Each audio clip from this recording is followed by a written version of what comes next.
নমস্কার, তনুর গল্প সম্ভারে আমি তনুশ্রী তোমাদের সবাইকে স্বাগত জানাই।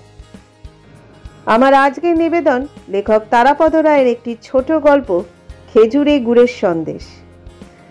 গল্পটি শোনার অনুরোধ রইল। যদি ভালো লাগে লাইক করে দিও এবং তোমাদের পরিচিত ও পরিজনদের সাথে শেয়ার করতে ভুলো না। তাহলে শুরু করছি লেখক তারাপদ রায়ের একটি ছোট গল্প, খেজুরে গুড়ের সন্দেশ।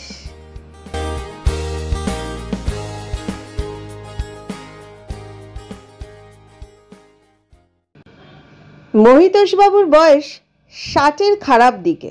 এখনো 70-এর ঘরে পৌঁছতে 2-3 বছর লাগবে, কিন্তু তার জীবনের মেয়াদ ফুরিয়ে গেছে।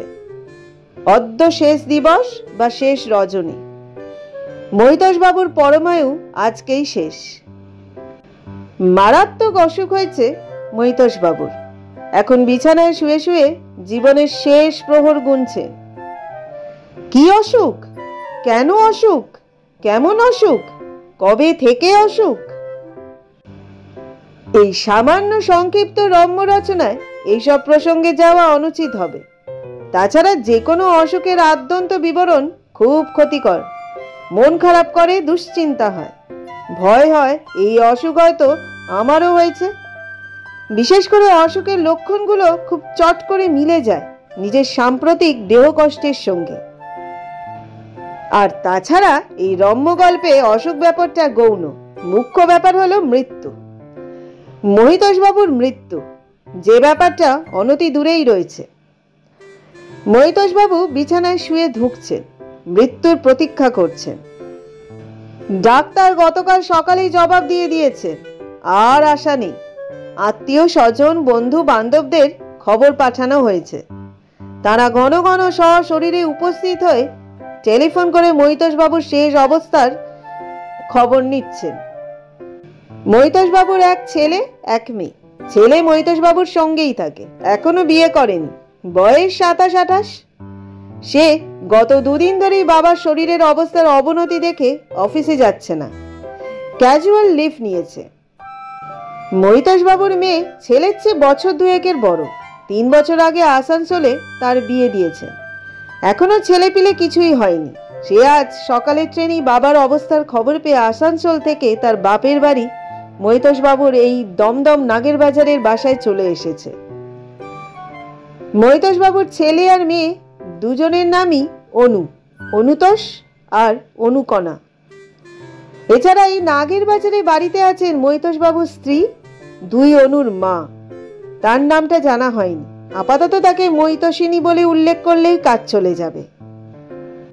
কিন্তু শ্রীযুক্তা মহিতোষিনীকে একটা দায়সারা ভাবে নেওয়া উচিত নয়। তিনি এই ক্ষুদ্রাতি ক্ষুদ্র বিয়োগান্ত কাহিনীর নায়িকা।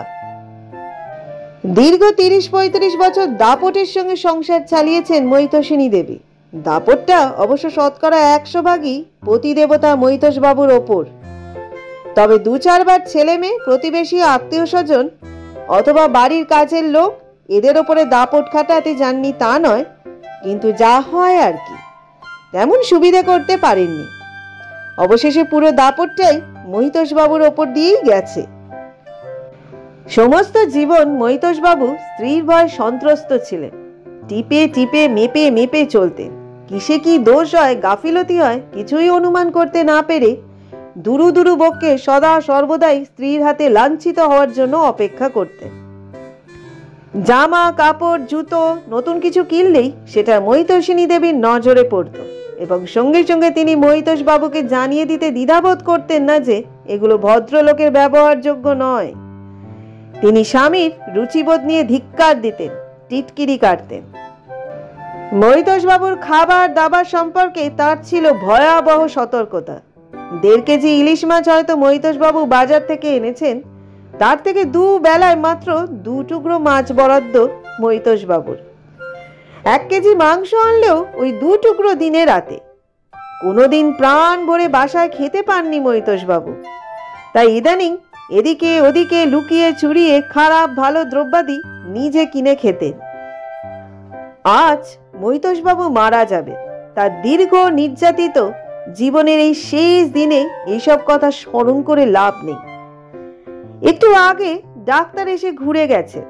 নাড়ি দেখে স্টেথোস্কোপ দিয়ে হৃদস্পন্দন পরীক্ষা করে ডাক্তারবাবু গম্ভীর মুখে চলে গেছেন। বোধহয় আর কিছুক্ষণ মাত্র। ব্যাপারটা মৈতোষবাবু বুঝতে পেরেছেন তার বিদায় আসন্ন। কিন্তু সবচেয়ে বড় ব্যাপার হলো মৈতোষবাবুর জ্ঞান বুদ্ধি সব কিন্তু টনটনে রয়েছে। চোখেও পরিষ্কার দেখতে পাচ্ছেন, কানেও মোটামুটি শুনতে পাচ্ছেন। তার শয্যার পাশেই ছেলে মেয়ে 2-4 জন আত্মীয় স্বজন দাঁড়িয়ে রয়েছে। তাদের সঙ্গে কখনো কখনো 2-4টে কথাও বলছেন। সন্ধ্যা প্রায় হয়ে এসেছে। মৈতোষবাবুর এই একতলায় শোয়ার ঘরে বাইরে থেকে দক্ষিণের খোলা দরজা দিয়ে ঠান্ডা বাতাস আসছে। বছর কয়েক আগে শিয়ালদায় রথের মেলা থেকে একটা গোলাপ গাছ কিনে এনেছিলেন তিনি। সেটা লাগিয়েছিলেন ওই দক্ষিণ দরজার বাইরে বারান্দার নিচের উঠোনে। 2-1টা গোলাপ ফুটেছে, তার মৃদু গন্ধ আসছে বাতাসে। কে একজন ঠান্ডা হাওয়া আসছে বলে দরজাটা বন্ধ করতে যাচ্ছিল। মৈতোষবাবু তাকে হাত নেড়ে বারণ করলেন। তার ঘ্রাণ শক্তি এখনো বেশ প্রবল রয়েছে। এই শেষ সন্ধ্যায় গোলাপের মধুর গন্ধ তার বেশ ভালোই লাগছে। এমন সময় অন্য একটা সুঘ্রাণ এসে তাকে চনমনে করে তুলল। খেজুরে গুড়ের পাকের গন্ধ। 2-1বার শুকে তিনি তার মাথার কাছে দাঁড়ানো মেয়ে অনুকণাকে বললেন, রান্নাঘরে তোর মা বোধহয় খেজুরে গুড়ের সন্দেশ বানাচ্ছে। অনু বলল, হ্যাঁ ঠিক তাই। মৃত্যুমুখী মৈতোষবাবু কেমন প্রলুব্ধ হয়ে পড়লেন। মেয়েকে বললেন, দেখ তোর মা তো সারা জীবন আমাকে ভালো মন্দ কিছুই খেতে দেয়নি। আজ যা তো রান্নাঘর থেকে 2টো সন্দেশ নিয়ে আয়, মরার আগে খেয়ে যাই।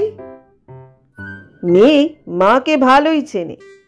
একটু দোনামানা করে সে রান্নাঘরে গেল এবং সঙ্গে সঙ্গে মুখ কালো করে ফিরে এলো।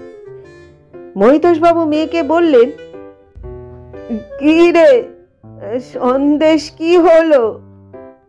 মেয়ে বলল, মা দিল না। ওই সন্দেশগুলো শ্মশান বন্ধুদের জন্য বানানো হচ্ছে। তুমি মারা যাওয়ার পরে তোমাকে পুড়িয়ে ফিরে এসে তারা ওই সন্দেশগুলো খাবে। ওর একটাও তোমার জন্য নয়।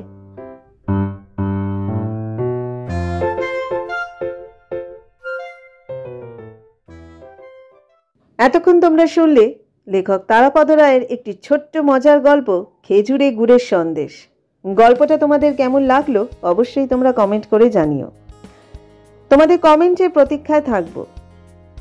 আমাদের গল্পগুলি যদি তোমাদের ভালো লেগে থাকে, যদি যোগ্য মনে হয়, তাহলে যারা এখনো পর্যন্ত সাবস্ক্রাইব করোনি তারা ঝটপট সাবস্ক্রাইব করে দিও এবং পাশে থাকা বেল আইকনটি ক্লিক করে দিও।